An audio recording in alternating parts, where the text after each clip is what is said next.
campus at Gadsden City High School with a very special person. I'm going to let this gentleman introduce himself at this time. Head baseball coach Scott Brackett, Gadsden City Titans. Coach Brackett, it's good to have you on again. I know Reggie and I sat down when you first got the job. Sure. And we had a really good interview with you and talked about your dad and how special it was for you to become head coach here. Since that time to now, I know you've had your hands on these guys and the season's underway. Mm-hmm. Just kind of walk us through that timeline, what it's looked like for you here. It's going kind of like we thought. We went to LaGrange, Georgia a week ago. Played the third-ranked team in the country, Buford High School. Played them very competitively. Actually, were winning 5-0 through 4 innings. Made a mistake with a pitch, and against great teams, they're going to make you pay for that mistake. And it was a great learning experience. We played a lot of really good teams. Competed very well. I was very proud of how we competed. That's kind of our deal with our mindset from the coaching staff standpoint. We've got to play great competition to be ready when we get to area play the 1st of April, which will make it easier for us to compete and hopefully win those series. Now, Coach, you mentioned the competition you guys play. For those who are not familiar, like 7A baseball in the state of Alabama is extremely competitive. Talk about what that looks like from a day-to-day perspective, from a standpoint of what you're facing. It's a gauntlet. It's kind of like playing the Yankees on a daily basis. Spain Park, Vestavia, Hewitt. Hewitt's got the quick kid that's committed to Alabama. Spain Park's got a lot of good players.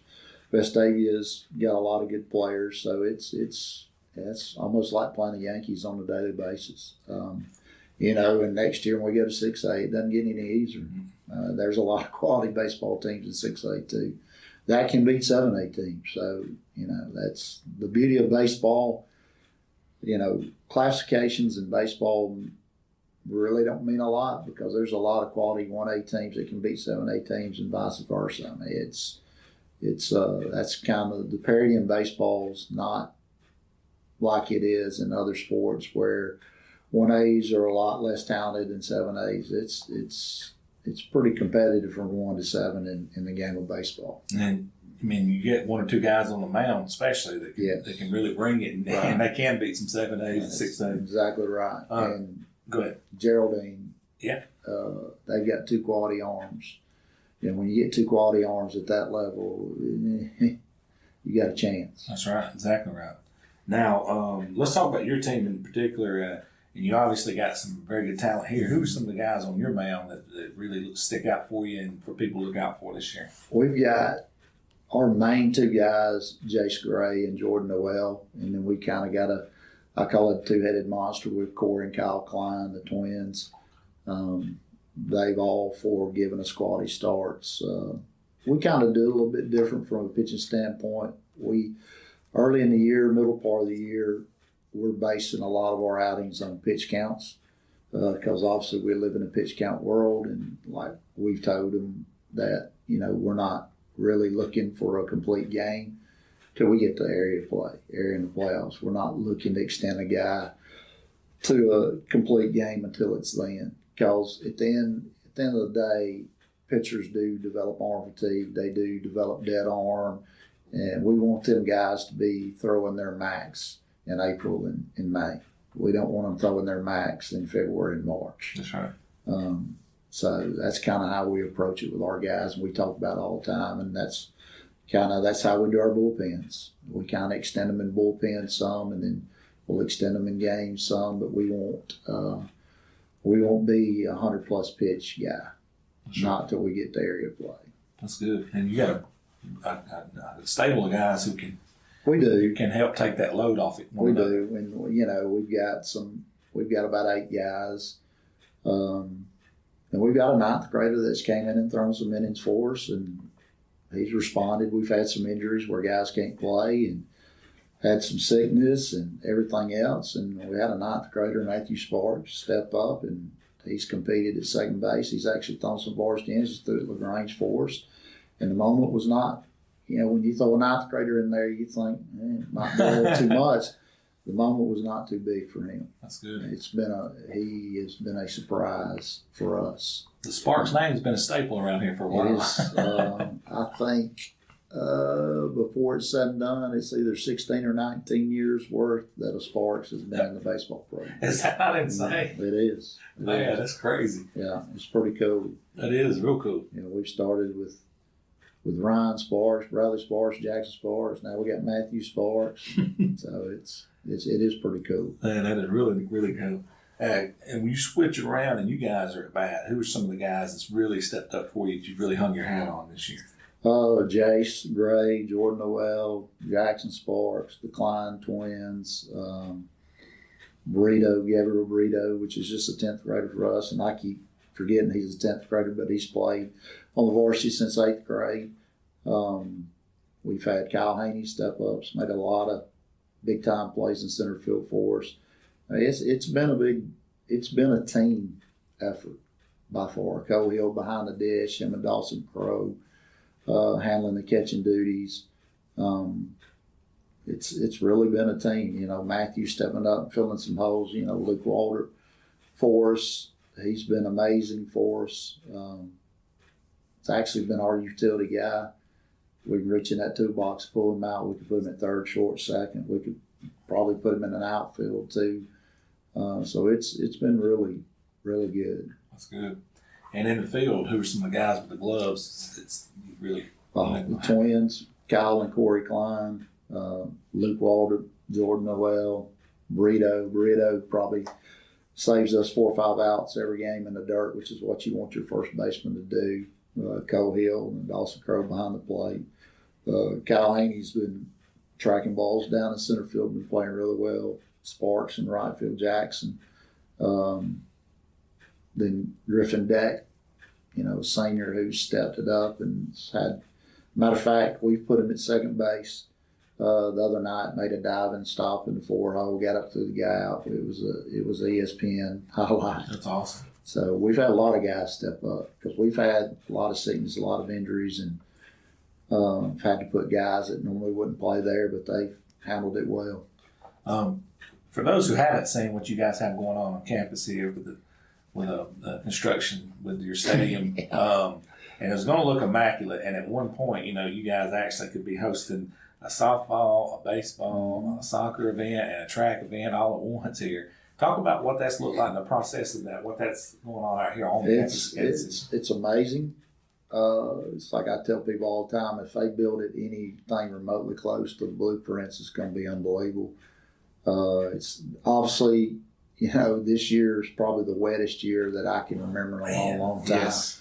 We've lost a lot of games, had to move games around. You know, today we're wet. Had a thunderstorm come through yesterday afternoon that made it even more wet. And, you know, trying to get middle school games in, JV games in, varsity games in. It's just been a scheduling nightmare. You know, obviously on the turf, unless it's just Noah's Ark raining or lightning, we're playing. That's right. Matter of fact, I asked Mr. Young yesterday, I said, hey, can we just get the turf rolled out? We'll just play on it as is because we need to play. That's awesome. But it's going to be very, very nice. That would be pretty, I think it would be logistically a nightmare if soccer's playing at the same time, baseball, softball, track for parking and track and everything else. But that'd be cool. It'd be awesome. How awesome would it be just to be able to have that option?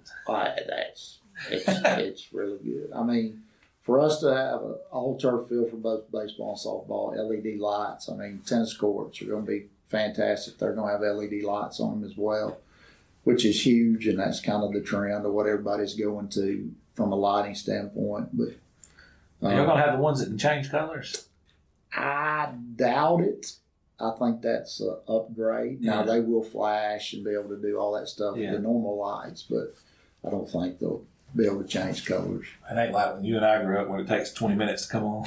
Exactly. That's like, somebody accidentally hits the light switch, and that's happened at football games before here. That's right. Somebody accidentally hit the light switch, and it takes about 20 minutes for them to come back on. These, these, if you cut them off, they're going to come right back on, just like you turn your normal light in your house. Man, that's awesome. Yeah, I've seen a lot of teams going around to that artificial turf and their stadiums and fields. And some of them look immaculate, man, that I've seen. And it's just amazing how it's transitioned. You know, kind of football started at trend, and now it's over to baseball. But But man, when they're done, they look immaculate. Oh yeah, I mean you've got teams around here. You got Arab High Schools put in on their baseball fields. Probably going to be done in a couple of weeks. Fort Payne's doing it right now. It's supposed to be done by next week. You know, obviously we're doing it. You know, I think Vestavia was probably the first around to do it. Mountain Brook kind of followed suit, did it theirs. It's just the time that we start our season is probably the wettest time of the year. That's right. So it's more of a cost effective in the long term not to lose games because, you know, most baseball programs are self-sufficient. They raise what they get, and they, whether it's concession stand at the gate. So when you're losing those games because of weather, you know, that impacts your budget. You better believe it. So the bottom line, man, y'all got to keep the lights on, man. That's right. That's right. We do. Well, we do. What has been some of the things that's kind of shocked you since you've taken over here? Something that you was like, man, that's different than what I thought it was. And what are some of the things you thought, man, that's about status quo, what I thought? I really, honestly, you know, I mean, being from here, you know, and being gone for 3 years, probably the biggest thing that has our kids, they work their absolute tails off. Mm-hmm. They really, really do. That's good. They really work hard. I can't never question their physical effort because they do work hard. We're probably, in a weight room this fall, we're probably the strongest we've ever been. That when I was here in the past, we've probably made more strength gains than any team that I was ever a part of here. That's awesome. And they were able to see that. They welcomed that. They competed against that. You know, we would max every 5 weeks. And some of them would get mad because they only gained 5 pounds of strength. I said, guys, that's beautiful. Yeah. 5 more pounds of strength. I want to get 30. Well, let's be realistic. Yeah. You know, We'll let's not hurt ourselves guys. trying to do it. That's right. But that's probably the main couple of things. And some of the things that's been like that shocked you, but on the other end of the spectrum, you thought, I thought this was going to be a little bit tougher than this or something. I really. You guys to buy in that quick? Did you? They've bought in, yeah. And there's still, and you're always going to have that. There's still a little bit of hesitancy sometimes with it because they haven't experienced it before or don't understand what we're saying. So we have to go a little bit slower with it. Some of the things we've done, sometimes they think go, go, go, and sometimes go, go, go ain't the answer. Right. You know, so that's probably that.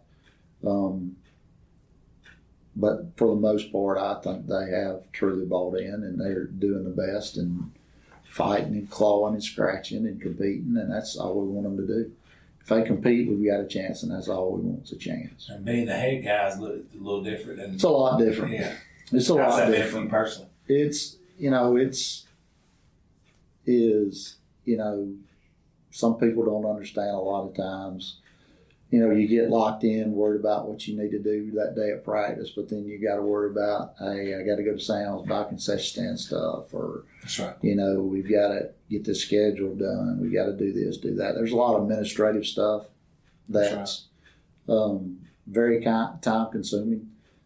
Finding that person you can trust to do it for you, which we did have that guy, but he's left and took another job, and that probably hit me in the gut more than anything was that happening because I knew he could do it, and hey, we need this done, he'd get it done. I wouldn't have to think about it. Stuff you don't think about most guys. Yeah, it is. There's a lot of stuff that goes on that you don't really think that a head coach does that they have to do, especially at this level. But so trying to groom an assistant coach to kind of take that a little bit off of you, and you know, and delegating, hey, this is what we need to do today. This is what you need to do, your guys. You know, that type of stuff. But you know, our staff's really good. They do work their tail off. Sometimes as a head guy, coaching and managing the team is about third or fourth down the list. Right. Exactly. Believe it or not. Exactly right. Because you got a lot of paperwork and administrative stuff. You know, is this in Dragonfly? These players have the right paperwork for Dragonfly. What's their grades? Right, grades. Which I'll tell you this, I've got Ahmad Ramus, it's our quarterback coach of football. He's our head JV coach. He's my academic guy. Ahmad was a very good student. I don't know that a lot of people know this, but Ahmad was an AP kid. He took AP classes his whole career, played baseball and football at Gadsden City. He understands. State grad or Tuskegee. Tuskegee, okay, that's right. All conference quarterback at Tuskegee. Awesome. But he understands the demands and the time constraints to be a athlete at a high level and still take unbelievably hard courses. That's right. So he's been really good with our guys about how to manage that time management during the season and still be able to get your work done and still have a little time to do what you want to do. So he's been really, really good with that stuff. That's good stuff, man. It is. It is. But since you got here and got your feet wet, the sky's gonna be the limit for you guys. You got a new stadium on the horizon. You got your kids bought in. You got your good assistants around you. It's just things moving at a rapid pace around here. It is, and coming in, just kind of learning the kids what they can do good, what they can't do, trying to work on the stuff they can't do to get better. This summer will be a big time for us. This summer we did some things. We didn't do a lot of things. We just kind of wanted to see them move around, how they handle things. So this summer will be real big for us going into the fall because that'll be our spring training, so to speak. So there'll be a lot more things to do as far as planned out stuff. We're going to do this defensively. This is what we're going to work on today. So it'll be a more structured, more of a day-to-day, this is what we got to get done today. This is what we need to do tomorrow type stuff. And so it was just kind of, hey, we're going to hit today. We're not going to talk about a lot of stuff. We just want to see how you get the barrel to the zone, or, we're going to field ground balls today. We want to see how you attack the baseball. Same thing with the outfielders that way. So there'll be a lot more structure to it this summer than last year for sure. Yeah, because now you get your feet planted. You know what to expect, the culture, everything. Just kind of know what you got now. Y'all need to strike up a faculty versus the students' baseball game. Lord. I'm out. I'm out. You be lead off. No, I'll be the lead umpire. Well, have you lead off, Coach True and Kevin Young. 1, 2, 3. Coach Smith will be the pitcher. There we go. Yeah, I'm gonna make Coach Smith the pitcher. There we go. Not me. I'm out of there, bro. Well, Coach, it's good catching up with you, man, and we're definitely gonna be stopping in from time to time. I know Reggie got some good pictures for you guys, and we're gonna get some more moving. And I'll tell you this: y'all are probably the most breath of fresh air out there from a sports standpoint. I appreciate that. Not just us, but just around, in our area, not just Etowah County, but DeKalb, Calhoun. I met y'all when y'all came to Oxford, when I was at Oxford. Yes, sir. Y'all do a really good job about getting these kids out there and doing stuff for those guys, and y'all's pictures are fabulous. And appreciate that. Appreciate y'all doing that for us, because it's kind of newspapers are kind of becoming obsolete. It's more of a technology, Facebook, Twitter world now, and social media world. It is, and y'all do a really, really good job, and I do appreciate what y'all do. Well, Coach, I appreciate you, and I wish we had more of us to get out more often, but we try to get out as much as we can. Do the best you can. That's all you can do. That's right. Thank you, Coach. Yes, sir. Thank you.